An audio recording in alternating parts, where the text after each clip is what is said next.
Doctor Senthil, இதுல நீங்க வட மாவட்டம் மட்டும் இல்ல, சரி நீங்க உங்களை விட்டுருங்க. நான் தென் மாவட்டத்தில் டாக்டர் கிருஷ்ணசாமி ஒரு அறிக்கை கொடுத்தார் கடந்த மாதம். அவர் தமிழகத்தில் தென் மாவட்டங்களில் கடந்த 1.5 ஆண்டுகளில் 105 படுகொலைகள் நடந்திருக்கின்றன சாதிய ரீதியிலாகங்கிறது அவருடைய வாதம். ஒரே இனத்தைச் சேர்ந்த 87 பேர் படுகொலை செய்யப்பட்டிருக்கிறார்கள் அப்படிங்கிறார் அவர். இது ஒரே சமூகத்தைச் சேர்ந்த 87 பேர் சாதிய ரீதியிலான மோதல், இதை கண்டிக்கணும் அப்படிங்கிறார். அப்போ அதைத்தான் திரு சுபவி குறிப்பிடுகிறார். கலவரங்கள் இந்தியா முழுவதும் நடைபெறுகின்றன, ஆனால் பாதிக்கப்படுவது என்னவோ ஒரு குறிப்பிட்ட சமூகத்தைச் சேர்ந்தவர்களாக மட்டும்தான் இருக்கிறார்கள் என்று சொன்னால் இதில் யார் பக்கம் நிற்க வேண்டிய தேவை நிர்பந்தமும் எங்களுக்கு ஏற்படுகிறதுன்னு ஒரு கேள்வி அவர் வைக்கிறார். நியாயத்தின் பக்கம் நிற்க வேண்டிய தேவை இருக்கிறது. ஒரு பிரச்சனை நடக்கும் போது எங்கே இருந்து துவங்கியது, என்ன நடந்தது, எது வேறு என்று கண்டுபிடிக்க வேண்டும். தேர் திருவிழா சொன்னாரு, திருமாவளவன் செய்ய தவறு என்ன நான் சொல்றேன். அந்த தேர் இன்றைக்கு நடக்கவில்லை. அந்த அவர்கள் சொல்லுகிற எதிரி சமுதாயத்தை சேர்ந்தவங்க வாங்கி கொடுத்தாங்க. 6 லட்சம் ரூபாய் சொந்த பணத்தில் வாங்கி கொடுத்தார் தலைவர். அவ்வளவு அண்ணனும் தம்பியுமாக நெருக்கமாக சமூகத்துல விடுதலை சக்திகள் புகுந்து ஒரு குழப்பத்தை உருவாக நினைக்கிறாங்க. திட்டமிட்டு இத்தனை நாள் போகாத தெருவில் போக வைக்கிறாங்க. என்ன தப்புன்னு கேக்குறேன், என்ன தவறு டாக்டர் செந்தில், டாக்டர் செந்தில் என்ன தவறு? நான் ஒரு சின்ன உதாரணம் சொல்றேன். போகாத தெருவில் போகலாம். நான் ஒரு உதாரணம் அரசாங்கத்துக்கு உங்களுக்கு விநாயகர் சதுர்த்தி ஊர்வலம் நடக்கும்போது விநாயகர் சதுர்த்தி ஊர்வலம் நடக்கும்போது பாதுகாப்புக்காக மசூதி பக்கம் போகாத என்று சொல்லுங்க போலீஸ், இந்த பக்கம் வேண்டாங்க பிரச்சனை வர்ற மாதிரி அடுத்த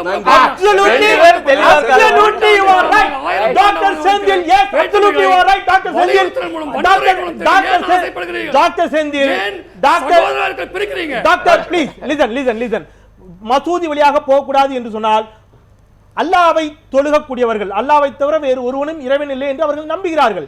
அவர்கள் பிள்ளையாரை ஒருபோதும் ஏற்றுக்கொள்ளப் போவதில்லை. மாரியம்மனை ஏற்றுக்கொண்டவர்களின் வீதி வழியாக போக வேண்டும் என்றுதான் அவர்கள் போராடினார்கள். மாரியம்மனை நீங்க எந்த இடத்துல ஏற்றுக்கொள்ளலன்னு சொல்ல, அந்த ஊர்ல இருக்கக்கூடிய மற்ற பிற்படுத்தப்பட்ட சமூகத்தைச் சேர்ந்த ஹிந்துக்கள் தான். அங்க இஸ்லாமியர்கள் வீதி வழியா அவங்க போகணும்னு கேட்கலையே. அவங்க நீங்க சொல்றீங்க இஸ்லாமியர்கள் அவர்கள் முரண்படுகிறார்கள். ஆமா, அவங்க இல்ல மன்னிக்கணும், அனுமதிக்காத தவறு, அவங்க சப்போர்ட் பண்ணலாம். ஆனா அதே சமயம் பிரச்சனை வர்றப்ப சாதி பிரச்சனை 1000 ஆண்டுகளா இருக்குது. 100 ஆண்டு கால திராவிட இயக்கம் முடிஞ்சு கூட ஒண்ணுமே பண்ண முடியல, அவங்களே நொந்து போயிருக்காங்க.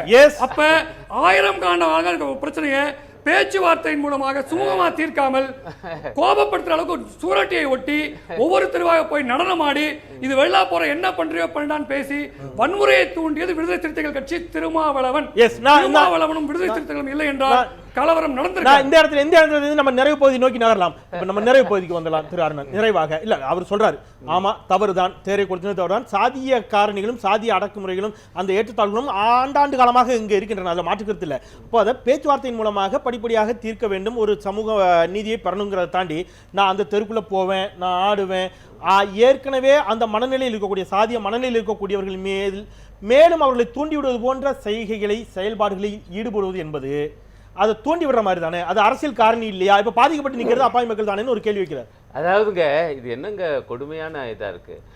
அதாவது ஒரு பொது தெரு, அதுல எங்களுடைய தேர் இந்து தேர் தான், அந்த தெருவும் இந்து மக்கள் தான். அதை விட மிக முக்கியம் இந்துவோ முஸ்லீமோ தெரு பொதுவானது. நீங்க பேசும்போது பொறுமையா கேட்ட இது என்ன பண்பு?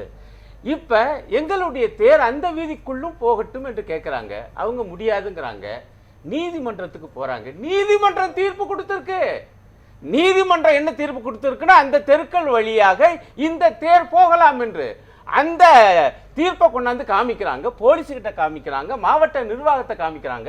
மாவட்ட நிர்வாகம் போய் எதிர்க்கிற தரப்பு கிட்ட போய் சொல்லுது, ஐயா நீதிமன்ற தீர்ப்பு இருக்கு, ஆகவே அவங்க அந்த தெருவுக்குள்ளேயும் அந்த தேர் வரும் என்று சொல்லி அதற்கு பிறகும் தகராறு பண்ணியிருக்கிறார்கள் என்றால் அதை தூண்டிவிட்டது, இந்த தகராறை தூண்டிவிட்டது, தேரை எரிக்க விட்டது இப்பொழுது செந்தில் போன்றவர்களுடைய சிந்தனையிலே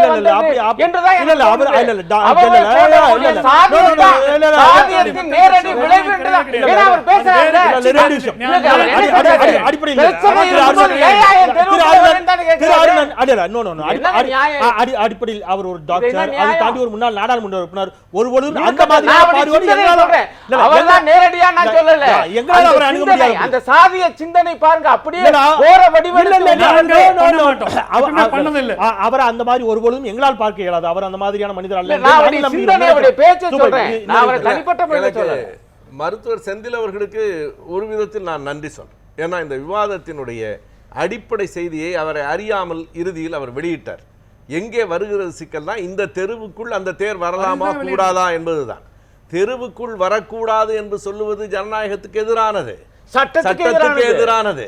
நீங்கள் தீண்டாமை என்று சொல்வது சட்டப்படி குற்றம். இந்த தேர் இங்கே வரக்கூடாது என்று சொல்லுவதே சட்டப்படி, ஜனநாயகப்படி, மனிதநேய அடிப்படையில் குற்றம். அதை அவர் வெளிப்படையாக ஒத்துக்கிட்டு இருக்கிறார். பிறகு கம்யூனிஸ்டுகளும் ஜாதி பேச ஆரம்பிக்கிறாங்கன்னா, இந்தியாவை பொறுத்தளவு இந்தியா ஒரு சாதிய சமூகம், வருணமும் வர்க்கமும் மிக நெருக்கமாக ஊடாடுகிற சமூகம். டாக்டர் செந்தில் நிறைய படித்தவர். ஒரே ஒண்ணு சொல்லிடுறேன், சாதி ஒழிப்புக்கு அப்புறம் கம்யூனிஸ்ட்கள் என்ன பண்ணாங்கன்னு அவரே தான் கேட்கிறாரு. சரி, ஆனா டாக்டர் செந்திலுக்கு அவர் நிறைய படித்தவர், நினைவூட்டுவதற்காக சொல்றேன், நான் சொல்லல. டாயன்பி மிக தெளிவாக சொன்னார், it is cast in form and class in content என்று சொன்னார். இது உருவத்தில் ஜாதி, உள்ளடக்கத்தில் அது வர்க்கம். எனவே இந்தியாவில் அப்படித்தான் இருக்கிறது. எனவே கம்யூனிஸ்டுகளோடு சேர்ந்து நீங்கள் போராடினால், நாம் போராடினால், எல்லோரும் ஒழுங்காக நின்று போராடினால்தான் நாம் அடிப்படையாக ஜனநாயகவாதிகள். நீங்கள் ஜாதியைத்தான் கையில் எடுத்துக்கொண்டிருக்கிறீர்கள் என்பது மிக வெளிப்படையாக அந்த தெருவுக்குள் வரக்கூடாது என்பதிலிருந்து தெரிகிறது. அதை கண்டிக்கிறோம். உங்கள் மருத்துவர் தலைவர் அவர்களினுடைய அறிக்கை மிக அப்பட்டமாக தாழ்த்தப்பட்ட மக்களுக்கு எதிராக இருக்கிறது. அதை ஒவ்வொரு அரசியலும், ஒவ்வொரு இறப்பிலும், ஒவ்வொரு கலவரத்திலும் அரசியல் லாபம் தேடுவதை திராவிட இயக்கங்கள் தொடர்ந்து செய்து வருகின்றன. நான் முதுகுலத்தோர் பற்றி, அண்ணா பற்றி சொன்னேன். அதே மாதிரி நிறைய உதாரணங்களை சொல்லிக்கிட்டே இருக்க முடியும். வாச்சாத்திலிருந்து எவ்வளவு இடத்திலையும் எப்படி ஒவ்வொரு அரசியல் நிகழ்விலும் எப்படி திட்டமிட்டு அரசியல் லாபம் தேடுவது என்பதை மிக கவனமாக செய்கிறார். ஒரு சின்ன உதாரணம், அதிமுக உதாரணம் ஒன்று சொல்றேன். சுருக்கமா என்னை பொறுத்தவரை தமிழகத்தில் சாதி இல்லாத சமுதாயம் அமைப்பது என்பது மொத்தத்தில் சாதி இருக்கிறது என்பதை அறிந்து கொள்வதுதான் இருக்குது. நீங்க சாதி இல்லாத சமுதாயம் இருக்குன்னா சாதிக்கு ஒத்துக்கணும். சாதி இருக்கிறது என்று ஒப்புக்கொள்ளும் பொழுது சாதிகளுக்குள்ள நல்லிணக்கத்தை ஏற்படுத்த எப்படி, எதெல்லாம் இருட்டன், இதெல்லாம் பிரச்சனை, பேச்சுவார்த்தை செய்ய வேண்டும். நன்றி. நிறைவு கருத்தாக திரு பாலாஜி. இந்த ஜாதிய கொடுமைகள், இது என்ன கொடுமைகளாக இருந்தாலும் சரி, இந்த மாதிரி கொடுமைகள் நடப்பது தவறு. பாஜக இந்து இயக்கங்களின் சார்பில் ஒரு உண்மை அறியும் குழு போய் அங்கே என்ன நடந்தது அப்படிங்கிறத தெளிவாக நாங்கள் பார்க்க போகிறோம். இன்னொன்று, இப்போ இந்த தேர்தல் சமயத்தில் நீங்க விரிவா பதிவு பண்ணுங்க. ஆனா எனக்கு அடிப்படையில் ஒரே ஒரு சந்தேகம், அதான் நான் முதல்ல இருந்து கேட்டுட்டு இருக்கேன். இது போன்று ஒரு உண்மை அறியும் குழுவை அனுப்பி உண்மை என்ன என்பதை கண்டறிந்து அதன் பிறகு நாங்கள் இது குறித்து பேசுகிறோம் என்று ஆம்பூர் கலவரத்தில் பேசவில்லை, முசாபர்னர் கலவரத்தில் பேசவில்லை. முதலே தீர்ப்பை எழுதிட்டோம். இங்க வந்து ஒரு உண்மையை வரவேற்கக்கூடியது. இது மாதிரி எல்லா விஷயத்தையும் ஏன் அணுக மறுக்கிறீர்கள் அப்படிங்கறத நிச்சயமா எல்லா இடத்துலயும் நாங்க குழு அனுப்பி அது என்னங்க ரிப்போர்ட் பார்த்துட்டு தான் நாங்க பேசுறோம். நாங்க ஒன்றும் உடனடியாக நேரடியாகலாம் பேசுறது கிடையாது.